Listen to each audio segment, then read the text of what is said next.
Hello everyone. I hope everyone had a wonderful Pesach. It's the weekly, well, almost weekly, because last week I skipped because of Chol Hamoed, and the weekly share of the Zera Shimshon. Everybody should have a schus from this learning, and this is a very interesting piece. Today is Chav Zayin Nisan, Tafshin Pei Beis, and it's the 12th day of the Eimer. And I have my great-grandson's birthday today, Yaakov Daniel. So, this pasuk says, "Ohavti ki yishma Hashem es koili tachanunai." It's a pasuk in Tehillim Kuf Tes Zayin, which happens to be today's Tehillim also. Oh, yesterday's. I'm sorry. It says difficult. Why? It says, Lama loy lama ta'aft. Why didn't it say ta'afti? I desire. The ma inyan ahava lakam. What is the inyan of ahava in this pasuk? Pasuk says again, Ahavti, I love, ki ishma Hashem. What does that mean? So this is sensed by the Gemara Psachim by Rava. Rava says there, I'm going to read it to you. It says, Rava says, what does it say in the pasuk in Tehillim? Ahavti kishma Hashem Omra Knesset Yisrael. Knesset Yisrael says that's the body of the Klal Yisrael and the Shemaim. It says Ribono shel Olam Amos ani ahuva lefanecha. So when am I beloved in front of God? In Zman shetishma koil tachanunai. When God listens to, when I pray out to Hashem, He listens to my supplications. So I'm beloved. So now, the name of Shimshon, there's a little twist to this, and he adds something that's very practical and frequent. And the Kisvi Arizal, and the Arizal says in Shar Kavanis,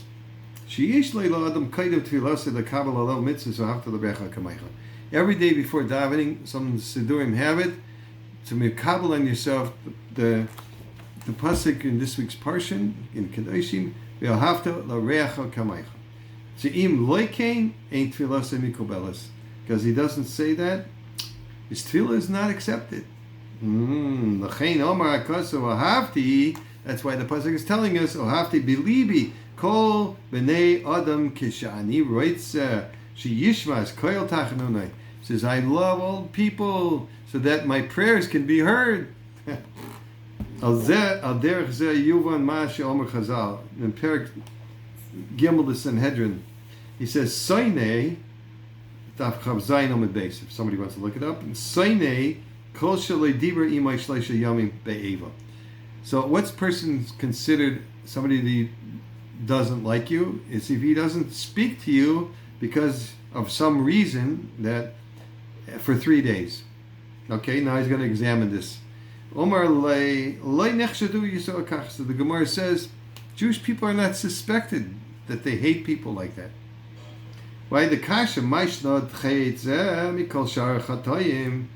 So what's this sin of not speaking to somebody for 3 days different from all other sins? Ma taima lei nechshadu. Why are they not suspected? Suspicious, right? Elo. Since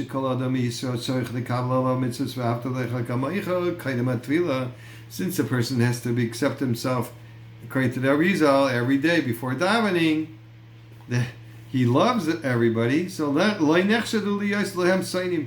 probably don't have anybody that hates them. Or they don't hate anybody else, okay? Why dafka 3 days? And that says ki loy nechshadu Yisrael kach for 3 days. Lefi darcheno is according to what we say, according to the Zera Shimshon's pshat. Shebechol yom kaidem tfilasei tzorich lekabel alav. Oh, the v'havta v'echa kamaycha. He's got to say this every day. So where are the 3 days?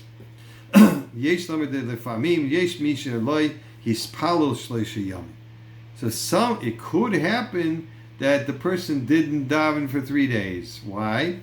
For example, the Gemara in Eruvin says, somebody comes from a arduous journey, then Ali Spal Shleisha Yamim, you shouldn't daven for 3 days. Lefi Shein Daitay Meyushavas Alav. Okay, because his mind is not settled. He's still disturbed by his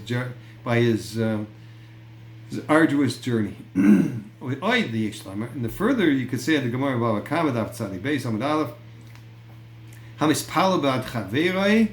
Everybody knows this. Anybody who prays for his friend, he needs that thing.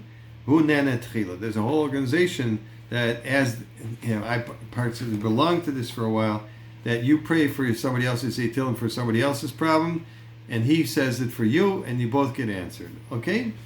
So shiny, because he says Yishma, and that if he davens for somebody else and he needs that exact thing, so Afli Yishma Hashem is koili. Then Hashem listens to his voice. Well, I'm aggravated about his problems, so even though I didn't pray for myself, you pray, but you listen to my supplications. That I prayed for my friend. Another terrorist, like if I love all the Jewish people like me, I'm praying all of my prayers in the plural. That includes everybody. And therefore, Hashem will listen to my voice because the merits of the majority is greater. And then we have a little story here, the Segula of Zer Shimshon. Here's another example of someone who made it his business to involve himself with the tzibur and subsequent impact that he made. The following letter was sent to the founders of the institution for the study of the Zer Shimshon, to Rabbi Benjamin Pashkes and Rabbi Yisrael Silverberg. Having been introduced to the Torah classic Zer Shimshon, I decided to set up a number of shiurim in a few Bati Midrashim in the vicinity of my Bnei Brak neighborhood. Wanting to do even more, I also sold many copies of the Sefer at highly subsidized prices to people who wanted to learn it.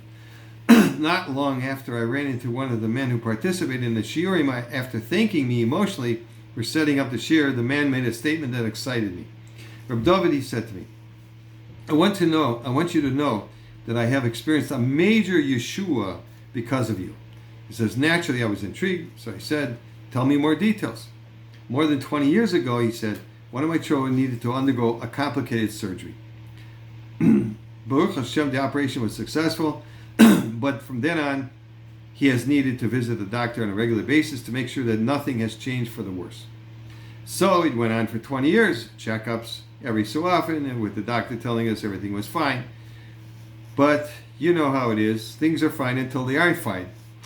A few months ago, my son went to the doctor for his regular checkup, and when the doctor was finished examining him, he told our son in no uncertain terms that according to his diagnosis, the problem has returned, and that they would need to do a complicated surgery all over again. I can't tell you how disappointing this was for us. Like I said, the operation was extremely complicated, and the fact that it had been so successful the first time around didn't guarantee anything about the future. In this case, even the slightest complication would have numerous side effects and would endanger my child in many ways. Needless to say, we were very nervous. It was around that time that I learned about the Sefer Zer Shimshon for the first time due to the shiur that you established in my neighborhood. The person who told me about the shiur made sure to point out the many reasons why joining would be a good idea for me, not least the fact that learning the Sefer was known to be a major segula in every area. I decided to join as a schus for my son to get through the operation unscathed, and with the hope that he would live long and happy, healthy life. Shortly after this, we accompanied our son to the doctor for pre-surgery briefing, at which time the doctor suggested that we do another test. When he checked the test results, the doctor did the very last thing I would ever have imagined. He apologized. Why are you apologizing? I asked him. Because you have been erroneously told that your son needs another operation. That's not true. There must have been some mistake somewhere along the way before you ended up in my office. Because according to what I'm seeing, there's no reason for anyone to have that type of operation. My friends, your son is completely healthy. Go home and rejoice. And may everybody have segula for the week. B'ez Hashem.